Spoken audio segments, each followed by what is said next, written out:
The old Sunday win. What a way to end the weekend. The Bengals, in what was very surprising fashion, shall we say here, beat up on these 5-1 Tennessee Titans. I mean, it was a game where the Cincinnati Bengals seen 4 new offensive linemen walk into this game because their offensive line was just torched with injuries. They threw an illness on their game day as well. So to go out there and say this, the Bengals offensive line allowed 0 sacks this game is impressive. You have to tip your cap off the way these guys played. You had some younger guys in there. You had some guys off the couch coming in and playing. Some guys that haven't played all season. You had a mixture of everything. Guys playing positions they ain't used to playing. And they played well. They played really well. There was what, if I recall, there was a free runner at Burrow one time. There was the bad snap the one time. But I mean, besides that, and in an offensive line where you bring all these new guys in, I shouldn't say new guys, but all these fresh faces, guys that ain't used to starting in, you're going to expect some mistakes in there. And to say they was very limited was impressive. You have to tip your cap off to the way this offensive line played this game and kept Joe Burrow clean. And we've seen it during the game. There was a couple of different occasions where you could say, hey, that was the most time Joe Burrow's had to throw the football all season. And he found the open man and picked up the first down, of course, to follow that. That was just what happens when you give the man some time to throw the football. So you gotta tip your cap off again for like the 8th time. Can't stop saying it because I'm just so happy to see the way this offensive line played. Gotta tip your cap off to him. I just hope, we can find the good pieces in that line and try to work them into the rest of this season and continue to play some good snaps for this Cincinnati Bengals offense here. I thought the run game was pretty solid with the offensive line. I think Perrine played well. I think both guys picked up the blitz really well in this game. Again, that's something that just you take for granted out of Bernard. I don't think it's really getting taken for granted anymore. It's getting put on center stage how well this guy does in the pass block game for this Bengals team. And more importantly, I think your 2 touchdowns for this Bengals run game, one by Perrine and one by Gio. That is enormous for a Bengals offense that has been settling for field goals a lot this year because their offensive line can't get the push, can't get these rushing touchdowns where they're getting the push, allowing some holes and allowing these running backs to get into the end zone. And to see both the Bengals backups doing it this week, I thought that was very promising as well there. So was happy to see that. I think they did an exceptional job of containing Derrick Henry. Yeah, he had 100 yards. You expect it. I mean, the guy puts up 75, 80 against the Steelers. Let's be quite frank here, a much better defense than the Bengals. Had the second best rush defense in the league. This is Derrick Henry. This guy's going to reel off yards, and he's going to get them. That's what he does. He's going to break some tackles. The guy's an animal. It's just what he does. I thought the Bengals defense did a really good job of going out there and, did they give up some 9, 10, 12, 15-yard plays? Of course, it was going to happen. But they also did a very good job of stopping them at the line of scrimmage on multiple occasions, forcing the Tennessee Titans to throw the football and give the Bengals the football back. This is a team that had 7 points. A Bengals defense has been getting torched for a year and a half now, allowed the Tennessee Titans, one of what you would call the most prolific run teams in the league, to 7 points heading into the 4th quarter. It was a great game. It just felt like everything was going right for the Bengals. I mean, Alden Tate was getting involved finally.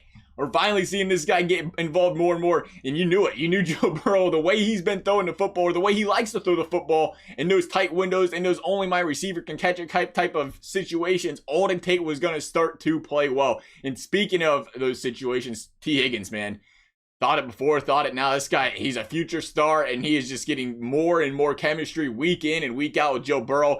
And that's just looking better and better. And this was the Burrow, like we just mentioned. I think this is the Burrow a lot of us haven't seen yet, but you expected. The tight window Burrow. The Burrow that throws it in only the places his receiver can catch it. This man extends plays, throws those dimes on the sideline. We've seen it a couple of different times this game. Just ridiculous. The throws he makes. That one that was broken up in the end zone was, again, a perfect throw to Higgins where really he was the only one that could get it. The defender made a good defensive play, but he was the only one that was catching that football was T. Higgins. That would have been another one right there as well. So Joe Burrow he continues to impress, continues to improve here. And I think what was really important for this Bengals team was the 2-minute offense, or 2-minute drill area, we should say here. The one area we said they had to make sure they won.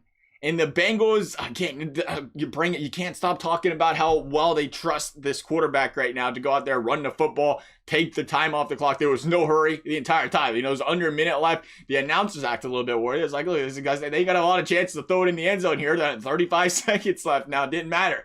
They punched it in. That's what they needed to do. They needed to get that ball, give the other team 30 seconds. Defense needed to stop them, and they did. Prevent them from scoring, and then they stopped them on the turnaround in the 3rd quarter. I think that's what was killing the Bengals in a lot of these games is you'd get in that 2-minute area and Burrow would score. They'd come back with a minute left though and score right back, get the ball in the second half, or they'd come back in the fourth quarter, same story there.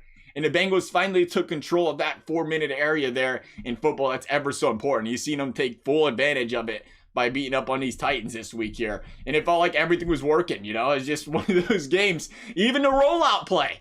I think if you watch the games this season, you know what I'm referring to. That rollout play. It must be one of those plays Joe likes doing because they continue to do it. It's a designed rollout, not in the red zone. It's just a designed rollout where he goes out right, goes out left, and you just have 2-3 receivers just cut straight across the field, across his face or whatever, and short-term, middle, and then deep down the field. And it's been pretty much it's non-existent every time they've run it this season. They had that play work a couple of times. So it was just a well-executed game across the board. And you have to give a big shout out to this coaching staff. They catch a lot of heat.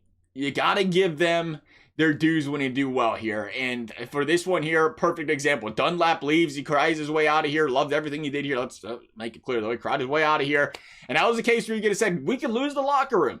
We can lose the locker room and everybody can cry their way out of here. But instead, the defensive coordinator, who has caught a lot of heat because of how bad this defense has been, not saying he needs to be around for the long term, but he did a good job of keeping everything on that defense, keeping these guys geled. I thought they played really well on defense. We brought it up, had one of the better games of the season. You go to the offensive side of the ball, you got Zach Taylor, who I still think is doing a really good job calling plays. I really do. And the game plan this week was good. It was one that got rid of the ball. I mean, yeah, you got Zach 0 times. The offensive line played better, but make no mistake about it. The game plan was for Joe Burrow to get rid of that ball and get rid of it as quick as possible, knowing that it was going to be an offensive line that was, all just thrown together, to put it simply here. Even the special teams right there. The Titans got within 10, fourth quarter. Wilson gets that big return there. And, just right back in that, gut punch type of thing there to the Titans where you say, nope, you're not getting back in this game here by the Bengals. I think they played well. A well-played Bengals game here all across the board here this week.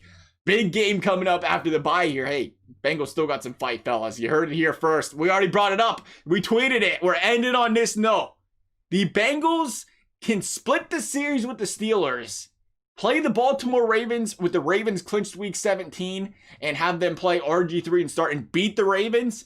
You got 5 other winnable games there. You can see a Bengals team go 9-6 and want to make playoffs. You heard it here first. We're still believing in Joe and these Bengals for the season. That's it for this video though, guys. Thank you guys for watching. We'll see you next time.